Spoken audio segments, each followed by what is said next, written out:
Y la actualidad bursátil ahora. Espacio Económico.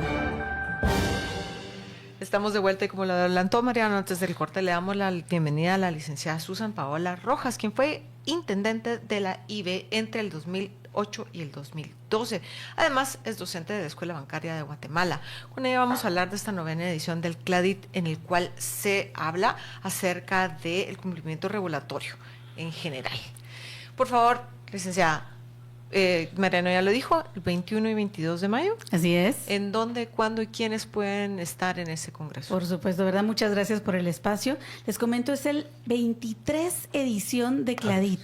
Realmente han sido muchísimos años en los cuales se está marcando el referente en relación a los temas de cumplimiento regulatorio, prevención del lavado de dinero y este tema de compliance que es tan importante para la sociedad.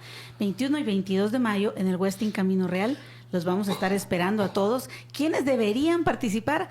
Todos los que tenemos la intención de mejorar nuestros programas de cumplimiento, las entidades que tienen obligaciones conforme a la ley de lavado de dinero y por supuesto todos los abogados, los profesionales que están interesados en mantenerse actualizados y tener un networking que les permita trabajar de una forma amplia para poder conocer cuáles son las mejores prácticas y cómo implementar mecanismos en su propia empresa y poder asesorar a sus clientes de manera adecuada sobre cómo prevenir lavado de dinero, financiamiento del terrorismo y, por supuesto, los temas de compliance. A ver, tal vez aquí en la mesa sabemos a qué se refiere con compliance, el cumplimiento, pero ¿podría usted resumir para una empresa que no sea un banco en qué consiste el compliance? Con mucho gusto.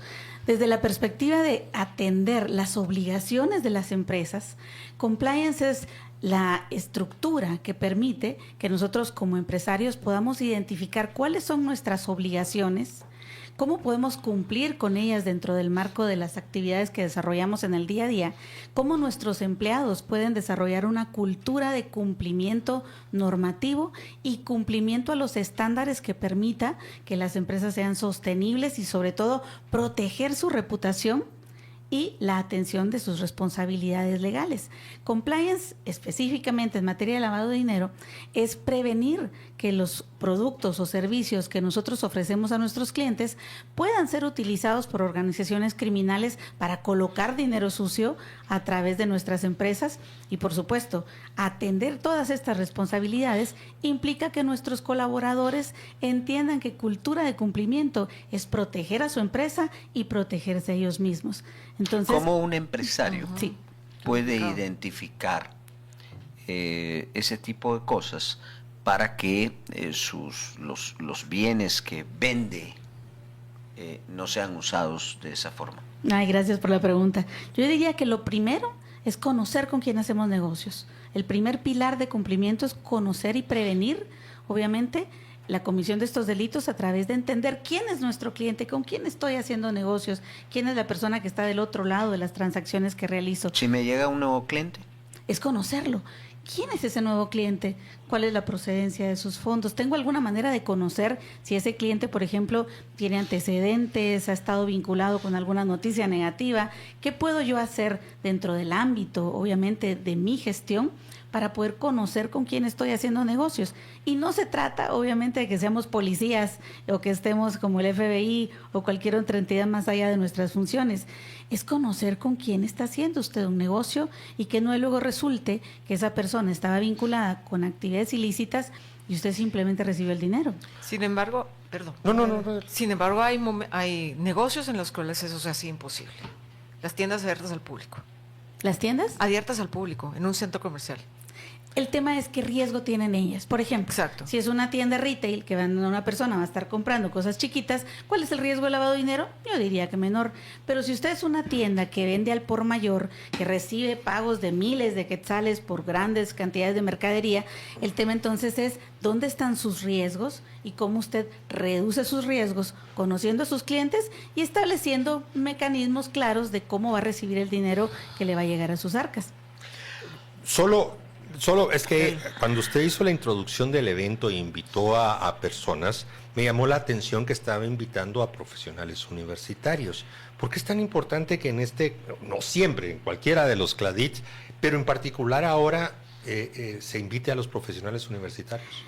Desde mi punto de vista, yo creo que los profesionales universitarios cumplen una función relevante en el país, tanto en el asesoramiento de sus clientes como en la ejecución propia de sus controles para evitar verse involucrados en actividades ilícitas.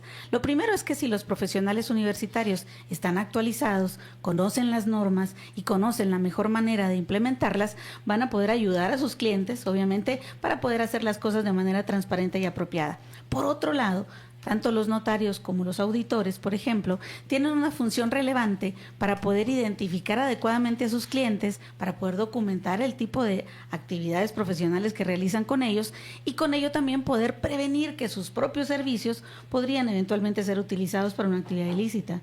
Luisa. Regresando a Cladit, todos los congresos siempre tienen un tema específico y ahorita sabemos que está en el Congreso una nueva ley de lavado de dinero y de activos que se está discutiendo y que es parte de lo que hemos escuchado que necesitamos para que no nos metan en la lista gris, que no queremos estar ahí. ¿Cuál va a ser el tema del Congreso, el enfoque y qué puede esperar alguien que atienda a este Congreso? ¿Con qué información va a poder salir de él? Vamos a hablar en términos generales de la nueva era de cumplimiento en función de las necesidades que se deben atender para cumplir con los estándares internacionales. Y un enfoque muy particular en la ejecución de los principios de cumplimiento basados en riesgos. La gran novedad que nos traería la nueva ley, que esperemos pueda ser aprobada, es que permite que las entidades puedan administrar sus riesgos en función de su propia exposición. Es decir, usted mencionaba, un banco pues tiene unos controles tremendamente robustos por el tipo de riesgos a los que está expuesto. Una inmobiliaria también es una persona obligada, pero sus riesgos van a estar acotados a transacciones muy específicas, así que basados en riesgos, sus programas de cumplimiento van a ser distintos y lo que nos trae la nueva ley obviamente es la posibilidad de poder ser más inteligentes al riesgo. ¿Eso qué significa? Que puedo yo administrar mis riesgos en función de la realidad que yo afronto como empresa y por lo tanto poder ser mucho más efectivo y eficiente en la incorporación de control. ¿Cuáles son los mecanismos que tiene un notario, por ejemplo, para saber y asegurarse de dónde viene el dinero de su cliente? Porque, a ver, las apariencias engañan y en nuestros países mucho. Y hay cosas que realmente no se pueden controlar y no saber, y que mezclen, por ejemplo, al notario en una actividad en donde simplemente fue un vendedor de un servicio. Totalmente, y tiene usted toda la razón, usted no puede saber qué va a ser una persona en el futuro, pero el día de hoy, con información pública, usted podría saber si esa persona está en una lista de sancionados, está en una noticia negativa relacionada con narcotráfico, es una persona que tiene referencias negativas, es decir, hay mecanismos de validación con la información pública. Un notario tiene ahora que tener una computadora, digamos, dedicada a investigar a cada cliente que le viene y, a ver, aparece en alguna noticia de dónde son sus negocios, o sea, eso sobrepasa la labor de un notario. El notario siempre ha tenido la responsabilidad de dar fe. Fe del acto. Y en el acto de las personas que participan en él. No, fe del acto. Identificar a las personas. Incluso el notario viene y cuando va a identificar a la persona dice fulano de tal, quien se identifica con el documento tal, ni siquiera dice con su documento de identidad, sino con el documento tal, porque el notario ni siquiera puede dar fe de que ese DPI que le están poniendo no sea falso. En efecto, tradicionalmente o comúnmente, en la mayoría de países, ha ido migrando esa responsabilidad tradicional del notario de simplemente tomar datos a convertirse también en una responsabilidad de conocimiento. ¿Qué es lo que se espera? ¿Cuál es la expectativa? Pues que el notario, de hecho, conozca a quién le está dando un servicio. No implica necesariamente que tenga que hacer una función más allá de lo que le permita la información pública disponible. Pero sí, la expectativa es que el notario pueda identificar si lo que le están pidiendo no es razonable o no está dentro del marco de lo que tradicionalmente un cliente podría requerir. Es cierto, le están pidiendo al notario algo que antes no hacía, pero también es cierto que han sido utilizados muchas veces los mecanismos de facilitación de la construcción de sociedades y estructuras jurídicas para favorecer el ocultamiento de información o el ocultamiento de circunstancias relacionadas con lavado de dinero. Pero eso no está pasando solo en Guatemala, eso en realidad es una tendencia y por eso el Grupo de Acción Financiera Internacional, identificando las diferentes tipologías que se han dado en el mundo, nos está pidiendo acciones adicionales. Suiza, por ejemplo, es un país que está en ese Grupo de Acción Internacional. Suiza es parte del Grupo de Acción Financiera. Y sin embargo, le identificaron que Maduro tenía, por ejemplo, un enorme número de cuentas y más de 800 millones de dólares en bancos suizos. Y de hecho los bancos que se vieron en esa situación tuvieron que dar respuesta y razones respecto de la identificación de la persona políticamente expuesta y pagar las sanciones correspondientes. Sí, pero ahora, posterior. Regresemos al Congreso, próxima semana, 21-22 de mayo. Introdujo el componente internacional. ¿Vendrán expertos internacionales? ¿Van a hablar temas como que los que Luisa y José Eduardo están planteando? Totalmente. De hecho, tenemos una composición muy interesante de expositores. Más del 70% de los expositores del CLADIT van a ser speaker internacionales. Nos visita gente de Panamá, gente de Colombia, de España, Estados Unidos, México. Y de hecho, también tenemos la visita de un representante del Grupo de Acción Financiera de Latinoamérica, que es justamente el equipo que nos vendrá a revisar como país el año entrante. Así que vamos a tener obviamente la oportunidad de poder discutir muchos temas y por eso se llama la nueva era. Las cosas están cambiando respecto a las responsabilidades que asumimos en función de prevenir el delito y todos los ciudadanos tenemos algún grado de participación. Hay una dimensión del cumplimiento de la cual, sobre todo en un país donde hay tantísimas empresas que son familiares, se le ha perdido el rumbo y ahora sí hay que ponerle muchísima atención y es el cumplimiento corporativo. Totalmente. ¿También van a abordar este tema? Por supuesto, de hecho el tema de gobernanza es que a mí no me gusta la palabra gobernanza porque es muy sacada de una traducción un poco libre, ¿verdad? De governance.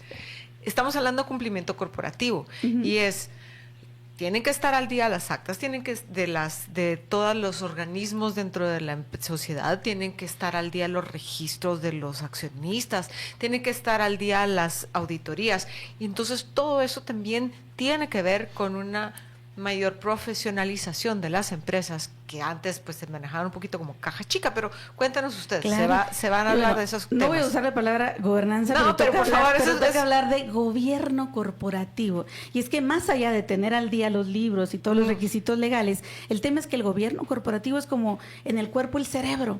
Desde el gobierno corporativo es que bajan todas las indicaciones, las normas, los principios, los códigos éticos, para que abajo en la organización todo funcione respecto de los valores y principios de la empresa.